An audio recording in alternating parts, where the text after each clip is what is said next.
Assalamualaikum warahmatullahi wabarakatuh. Waalaikumsalam Alhamdulillah warahmatullahi wabarakatuh.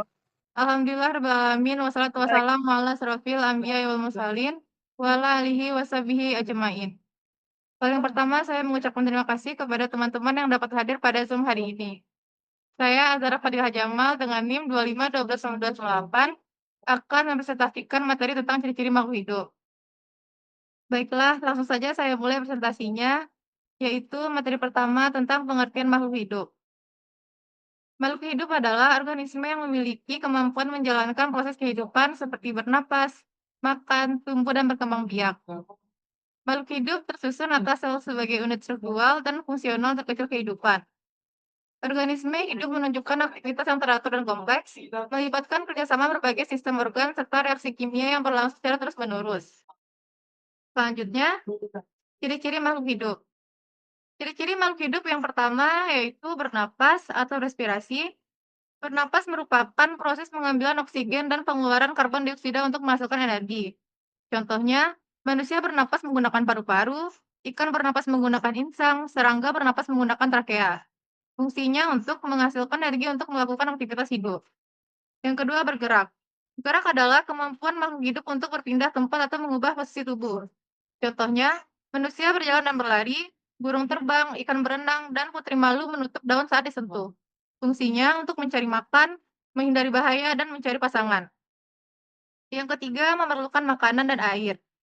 Makhluk hidup membutuhkan makanan sebagai sumber energi dan bahan penyusun tubuh.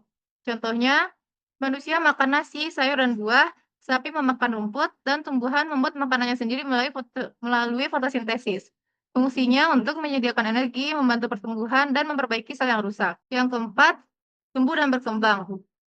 Pertumbuhan yaitu pertambahan ukuran, massa, dan volume tubuh yang bersifat permanen. Sedangkan perkembangan adalah proses menuju kedewasaan yang ditandai dengan perubahan fungsi dan struktur tubuh. Contohnya, bayi tumbuh menjadi anak, remaja, lalu dewasa. Biji tumbuh menjadi pohon.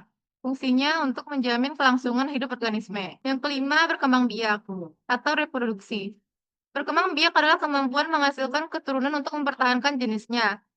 Cara reproduksi yang pertama generatif atau kawin, contohnya manusia, kucing, dan burung.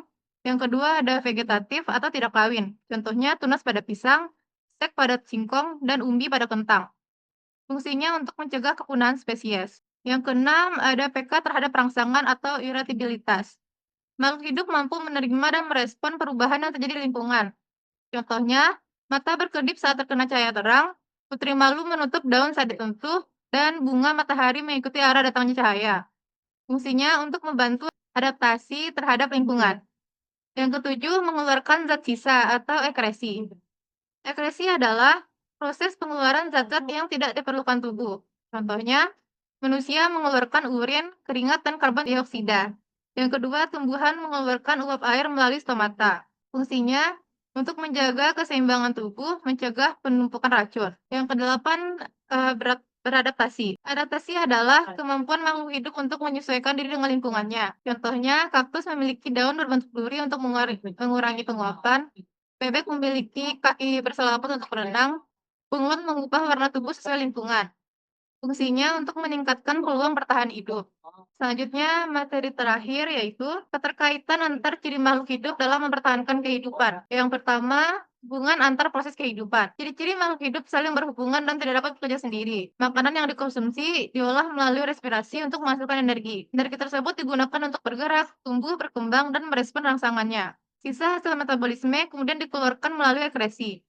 Contoh alurnya, makanan, respirasi, energi, gerak dan pertumbuhan, dan ekresi. Yang kedua, keterkaitan dengan kelangsungan hidup. Setiap ciri makhluk hidup memiliki peran dalam mempertahankan kehidupan. Bernapas dan memperoleh makanan menyediakan energi, gerak membantu mencari kebutuhan hidup, respons terhadap rangsangan membantu menghindari bahaya, adaptasi membantu menyesuaikan diri dengan lingkungan, sedangkan reproduksi menjaga kelestarian spesies. Dengan demikian, jika salah satu ciri terganggu, kelangsungan hidup organisme juga dapat terganggu. Yang ketiga, contoh keterkaitan dalam kehidupan nyata. Saat seseorang berolahraga, tubuh memerlukan energi yang berasal dari makanan. Oksigen yang diperoleh melalui pernapasan membantu menghasilkan energi tersebut. Energi digunakan untuk menggerakkan otot, sementara tubuh mengeluarkan keringat untuk menjaga suhu tubuh tetap normal. Keterkaitan ciri yaitu memerlukan makanan, bernapas, bergerak, ekskresi, yang terakhir mempertahankan kehidupan. Mungkin itu saja pemaparan materi dari presentasi saya. Saya membuka 2 sesi, yaitu yang pertama sesi kritik dan saran. Kepada teman-teman yang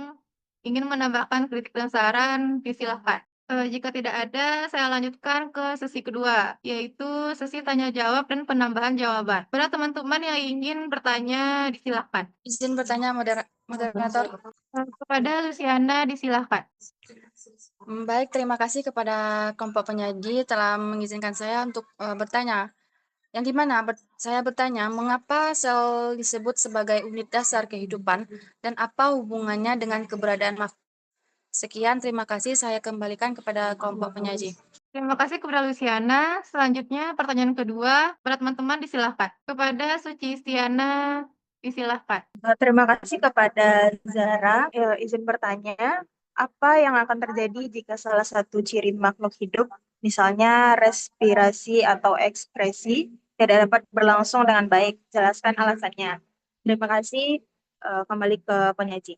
Terima kasih kepada Suci. Selanjutnya untuk pertanyaan ketiga, kepada teman-teman yang mau bertanya silahkan. Pada Rahma, disilahkan. Baik, terima kasih moderator. Perkenalkan nama saya Rahma Hanifah. Saya izin bertanya, bagaimana hubungan antara kebutuhan makanan, respirasi, dan gerak dalam membantu manusia mempertahankan kehidupannya? Sekian, terima kasih moderator. Terima kasih kepada Rahma. Baiklah, terima kasih kepada teman-teman yang sudah memberikan pertanyaan. Berikan saya waktu untuk menjawab pertanyaan teman-teman. Baiklah, saya akan menjawab pertanyaan nomor 1 dari Luciana, yaitu mengapa sel disebut sebagai unit dasar kehidupan dan apa hubungannya dengan keberadaan makhluk hidup? Jawabannya yaitu sel disebut sebagai unit dasar kehidupan karena sel merupakan bagian terkecil yang mampu menjalankan fungsi-fungsi kehidupan, seperti bernapas, memperoleh nutrisi, tumbuh dan berkembang biak. Semua makhluk hidup tersusun atas satu atau lebih sel. Oleh karena itu, tanpa adanya sel, satu organisme tidak dapat dikatakan sebagai makhluk hidup. Itu saja jawaban dari saya. Selanjutnya, saya akan menjawab pertanyaan nomor 2 dari Suci. Apa yang akan terjadi jika salah satu ciri makhluk hidup, misalnya respirasi atau ekskresi, tidak dapat berlangsung dengan baik? Jelaskan alasannya. Jawabannya yaitu, jika respirasi tidak berlangsung dengan baik, tubuh tidak dapat menghasilkan energi yang cukup untuk melakukan aktivitas kehidupan, sehingga fungsi organ akan terganggu. Jika reaksi tidak dijalankan dengan baik, zat sisa metabolisme akan menumpuk dalam tubuh dan dapat menyebabkan keracunan dan gangguan kesehatan. Hal ini menunjukkan bahwa setiap ciri makhluk hidup saling berkaitan dan penting untuk mempertahankan kehidupannya. Saya akan menjawab yang ketiga dari Rahma. Bagaimana hubungan antara kebutuhan makanan, respirasi, dan gerak dalam membantu manusia mempertahankan kehidupannya? Jawabannya, makanan berfungsi sebagai sumber nutrisi dan energi bagi tubuh. Nutrisi dari makanan diolah melalui proses respirasi dengan bantuan oksigen untuk menghasilkan energi. Energi tersebut digunakan untuk melakukan berbagai gerakan dan aktivitas seperti berjalan, bekerja, dan belajar. Dengan adanya makanan, respirasi dan gerak yang saling mendukung, manusia dapat memenuhi kebutuhan hidup dan mempertahankan kelangsungan kehidupannya. Baiklah, dengan berakhirnya pertanyaan terakhir tadi, berakhir pula presentasi saya pada hari ini. Kurang lebihnya, mohon maaf. Wassalamualaikum warahmatullahi wabarakatuh. Waalaikumsalam warahmatullahi wabarakatuh.